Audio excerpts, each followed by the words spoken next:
Vikram Motwane. Yes, the film isn't perfect. The main character, I forget and his the name. second Starts half with an has H. issues, and the climax is a downer. But the rest of it, the genesis of a superhero symbol from two friends starting a vigilante YouTube channel, is so relatable and relevant, especially after 5 years since its release. Maybe it's just me, but during my school time, after trying to deal with the poor condition of this road which was next to our school, as immature as it might seem, my friends and I wanted to start our own vigilante club, exposing the crimes of the local municipality and the system itself. And while we never did that, it was so validating to see that failed dream. Yeah, I wanted to come watch this alive one for a as while. film built around yet another relevant issue of the water crisis in Mumbai. For its intention to blend the superhero genre and politics, creating a superhero character who stops at a red signal even during a chase at midnight. Its super stylish yet grounded execution of action, the overall gritty tone, and how every single frame bursts with so much innocence and honesty. Bhavesh Joshi Superhero is a modern day cult film that I'll always be proud of, but also always be heartbroken about how we failed to support it. Kabhi Haan Kabhi Na. In 2023 alone, after returning from a hiatus, Shah Kabhi Rukh Haan Khan Kabhi. We is haven't at the seen this new one peak yet. of his stardom, It's working with the biggest directors, early doing 2000s? raw agents, superheroes, vigilante killers, and more. But 30 years ago, before he was a superstar, No, he 90s. played the role of a young loser in a film that didn't really have much of a plot 90s, itself. sorry. Sunil, a boy refusing to become an adult, constantly failing in his exams and just obsessed with his music Nasir and again? his crush, Yeah. Anna, is easily the most charming and relatable character that Shah Rukh has ever played in the most misunderstood rom-com of Bollywood, where, spoiler alert, the boy doesn't why the audience of that time didn't wholeheartedly give Thank you for- the film thank you for saying it. It's a film that one can watch any number of times because of its calm, chilled out vibe in a pre-Dil Chahta Hai Goa setting, low stakes story with What a is that single must- major what is character, that beard on him? music, and of course, this Shah Rukh playing a super flawed, unserious, completely against the hero image kind of character that the world knows him by today. Right from the opening sequence of him riding a motorcycle, singing. We've his seen a lot song of songs. while going to pick up Anna from the railway this the station trumpet one? to the end credits. Out of the water? It's a classic Hindi feel-good film. Might be, I don't know. Manorama 6 Feet Under.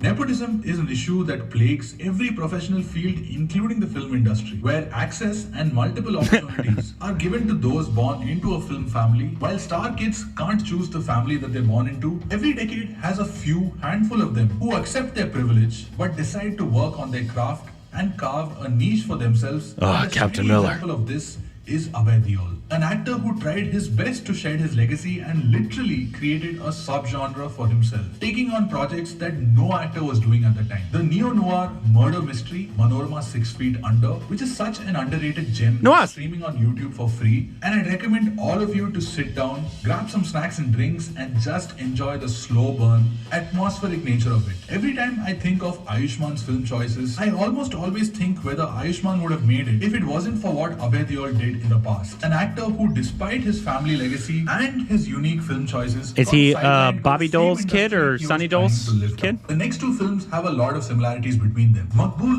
and Omkara, both directed by the master storyteller Vishal Agreed. Bhardwaj. Never While heard of most him. of our popular filmmakers used to just pick up a DVD and just copy paste it into an unofficial Hindi remake, this man has painstakingly just taken the skeleton of Shakespeare's work, the core emotions of greed or lust or jealousy, and with his mastery adds flesh and blood with multi-dimensional grey characters in an intricate screenplay, spectacular dialogues, and timeless music in a way that will make Shakespeare wake up from his grave and say, "Well done, Ben." While both have Agreed. performances by every single member of the cast, Agreed. Omkara especially shocked us by presenting Saif Ali Khan in a way that we've never seen him before, hitting it out of the stadium as the cunning and scheming Langda Tyagi. And of course, both films didn't work at the box office when they initially released. I think but most of his slowly films built haven't worked at the a box office. following over the years. And finally, Hey Ram. I was 9 years old when Hey Ram came out, and as This kids, didn't we were do not well? allowed anywhere near the film because of all the kissing and ass-biting scenes, and maybe a majority Because of the our sex audience scene. thought that this is what the film is about, which is why they may have refused to watch it. Those who actually did watch it may have found it overlong, too complicated, too dark, or intellectual, and I can't say that Nope. the film would have been appreciated Not at all. if it had released today, because honestly, this is a film that would have been boycotted left, right, and center. Kamal Hassan's films being way ahead of their time or being being misunderstood is a whole different list altogether. But right at the top, we would find a film like Hey Ram, a huge, ambitious masterpiece written and directed by the legend himself that talks about friendship, freedom, religion, identity, post-traumatic stress disorder, and each time you sit down to watch it, it reveals yet another layer. Even if it had Shah Rukh Khan sharing screen space with Kamal Hassan, a haunting album by Ilaiyaraaja, won 3 national awards, and even touted as one of the most expensive films of that time, if there were protests against the release of the film 23 years ago, there's no way in hell that it would be accepted today. And that was part 3 of box office failures that became cult classics. I'm going to link part 1 and part 2 right here. You can find it. Don't forget to check I did not know that Hey Ram was a box office failure. I think that's a lot of the old films that are hard to, like Swadesh is technically a box Yeah, office I remember. flop. Yeah. Like, you never, like, it's hard to tell what will take and what, or like, especially this far out of it. It's Yeah. like, wait, everybody loves that film. How was it a box office flop? Yeah. But, you know, it happens all the time. It happens every single year. Yeah. Of certain films are not seen that should have been seen by more people. And then that's why it's, I guess, called a cult classic, because it takes on a life of its own. But like Azna Abna Abna, like, people love that film. Like, all I hear is like that's everybody's like favorite comedy ever in the Hindi film industry. Thank you for telling us there was a spoil. If there actually was, I don't know, but I'm always Glad we got a warning. I'm always going to err on this cautious side in case we ever watch it. Absolutely. So we aren't spoiled there, but yeah, I love his list. Let us know, obviously, if some of these will be worth the superhero one. Is one That's very intriguing to me. we've seen the trailer for it a long time ago, probably 3 years ago. Really? I'd imagine. Yeah, I don't remember it. But Baishtai Joji, I can't pronounce the name of it, but it's what's this Anil Kapoor's kid who we've seen in Thor and a couple other things. Yeah. And we loved. Yeah. He's a really good actor. That was one of the more underappreciated films as far as like I think anybody talking about it in any way, shape, or form was Thor. Yeah. Because I think it was a Netflix film, right? Or at least don't remember. It went straight to Netflix. It went straight to streaming. And so I think that maybe that's why people forgot about it, because it was really nice. Everybody's performance and that was great. Yeah. So you guys can let us know. That's one specifically that I've wanted to watch. The fact that Hey Ram wasn't It's wild. success is kind of I crazy. consider that one of the greatest Indian films ever made. Hey Ram.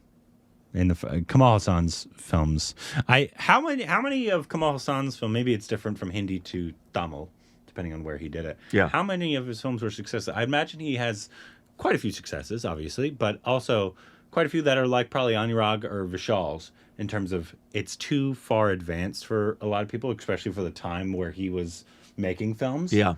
And people like either didn't understand it or like, because we applauded that sex scene like crazy with gorgeous. Ronnie and Kamal. Yep. In Hey Ram, spoilers, there's a sex scene. But it's beautifully done. Yeah. And it was so wonderful. The fact that he says his parents didn't let him watch it because it was all the kissing. And Yeah. which I don't get. But obviously it was a different time and a different culture. But it happened here all the time, especially in the 90s and the early 2000s. It still happens. I mean, if this is a microcosm of it, but I remember my first trip my second trip to Kolkata. It was close to Valentine's Day, and we were filming. We had just finished breakfast, and we were walking on the street. And when I ended the video, when we were going there, I said, "Happy Valentine's Day," and I gave Johnny a kiss. The amount of hate I got saying, "Don't destroy our culture. Don't do that in public." I was like, "Whoa!" I did not know that giving my girlfriend at the time a little kiss as we're walking on the street, you are destroying culture, was going to mean I'm bringing my Western ideas into your society and destroying your culture. How dare you? You should be ashamed of yourself, really. But another really good video. Let us know about any of these films in here. A couple I know, obviously. Yeah, in terms there's a couple that don't, especially the superhero one. I mean, I don't remember the one where we acted. I've had that on my list for a long time. You guys can let us know if that, and also if they're like that one specifically, because I don't know if that one's like just like a review or if that one's like a watch along, because I'm assuming he was just talking about the Hindi film industry, but actually not really, because Manal Minari was Malayalam. Hey Ram. No, in terms of you talking about superhero films. Oh, I don't know in if general. I don't know what he thought about the Damo one we just saw that came out this year. Yeah, he may have done this. When was this? He just came out. Oh, maybe he didn't see it. I'd imagine he's seen it. But was that a box office success? Did it do well? Manal Menard did well, did it? Oh, that was No, the other That one. was streaming. The other one that you just referenced, the one we just watched. Damo? Yeah, I think it did well. that's why. Because it was not a box office. He was only talking about box office flops. Manal Menard wasn't a. He only referenced Minal Minari in terms of his favorite superhero movie, period, irrespective of box office. But this video was about films that became cult classics, even though they were box office failures. It also wasn't a full superhero movie either. Right, technically. Yeah, and it still hasn't been around long enough to be considered a cult classic. Because So, that one I think did it really well. yeah, The super. I hope so.